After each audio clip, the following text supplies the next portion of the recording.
Ayan. Good morning mga kamot-mot. Ayan. So for today's episode, Versys 1000 SE 2024 models. Ayan, nakikita nyo sa harapan natin yung the newest model ng Versys 1000 SE. So, walk around ko, then bigay ko sa inyo yung pictures and specs and also syempre the price. So, yan. So ano lang to, wala pang isang linggo or siguro more than a week na nandito yan sa showroom ng Cavite Leisure Bike. Ay, Kawasaki Leisure Bike Cavite. Ayan. So ayan, bibigay ko rin ng details or number ng pwede nyo makontak regarding sa bike na to. Okay, so tara ikutan natin.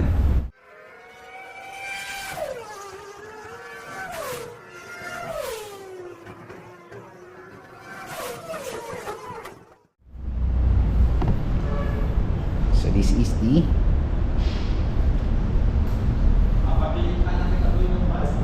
Versys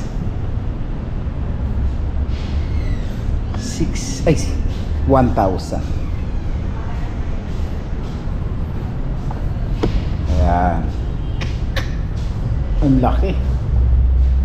Sobrang bulky. Ayan.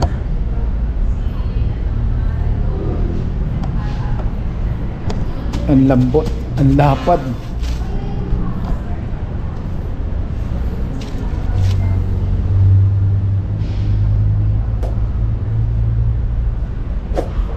So ano nga ba meron dito sa bike na to?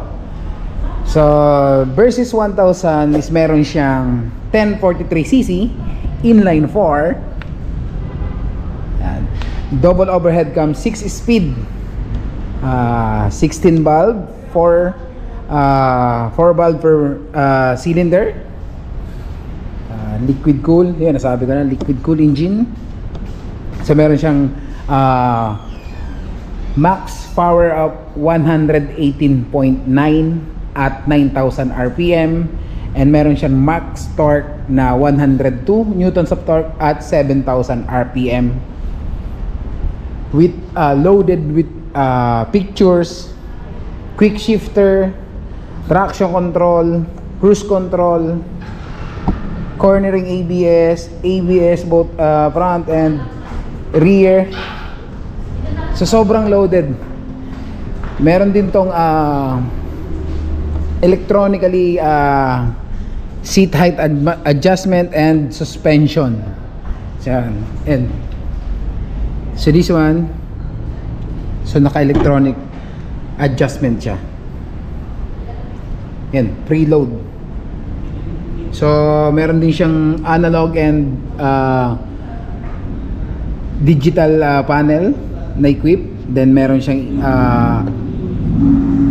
charger and manual key entry, 21 liters fuel tank capacity, 253 kilos. Yeah.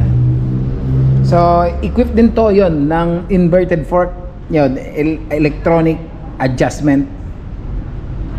Then equipped to ng 210 disc diameter chrysanthemum disc. Yan, na chrysanthemum type, Kawasaki dual piston brake caliper. Equipped din to ng Bridgestone Batlux T31 na 120 by 70 by 17 tire diameter with manual adjustment ng visor. So yan. So hindi lang naka-install yung visor niya. LED headlights, LED turning lights, and dalawa pa. Take note, dalawa yung kanyang ano. And also equipped din to ng tire sa likod na Batlux 31 na 180 by 55 by 17 tire diameter sa likod. So ready for top box. Napaka-smooth, napakalapad ng pillion seat. And this is the actual tank. Hindi siya covered ng fairings. So ipakita rin yung mga mga controls. So meron mode yun sa preload. So may riding modes, 3 riding modes. Yun, traction control, sleeper clutch, cruise control, yun electronic, yun sinabi ko kanina, electronic adjustment ng suspension. And meron siyang kill switch, kasama na yung kill switch and the electric start. So meron din siyang transparent brake fluid reservoir, adjustment brake lever and adjustment clutch lever.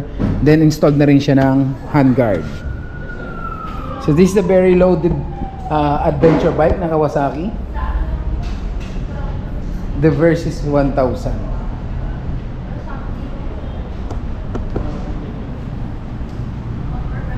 So naka horizontal back link na shock.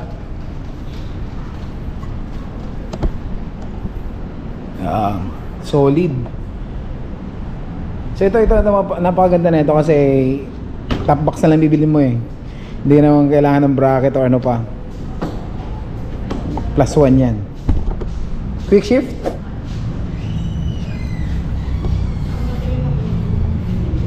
Ganda ng colorway niya ngayon ah. So kung mapapansin niyo yung 6R and 10R, same sila ng mga colorway na lumabas. Yan, additional info ko lang. Lahat ng model na dumarating is 1 colorway per year. So yun talaga yung Kawasaki. So isang colorway lang na yung nilalabas nila dito sa Philippines. So naka honeycomb, LED grip, pwede na to eh. Ride by wire. So ibig sabihin ride by wire. So clutch cable-less. So wala na siyang kable na command para mag-accelerate or mag-gas acceleration. So ito electronic na siya, nag-accelerate. So yun ang ibig sabihin ng ride by wire. Ayan, additional. Yan, Kawasaki traction control, ABS. So nakapasolid inline 4. So ang ganda ng tunog nito. Okay, so yan mga mot-mot. Nakita nyo na yung Versys 1000 2024.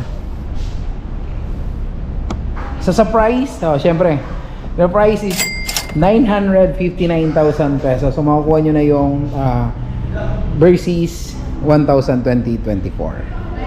Yan. So kontakin nyo yung details dyan sa baba, yung number na lalabas. Yan kay Ma'am Erica Reyes and kay Ma'am Roxanne. Yan. Kontakin nyo na lang sila para sa how to avail the bike. So alam ko meron silang financing and meron din silang cash. Okay, so hopefully na may nakuha kayong idea and tips sa episode for today. So yun mga mot-mot, hanggang sa susunod ulit na episode. So this is Imon, see you on the road. Peace out.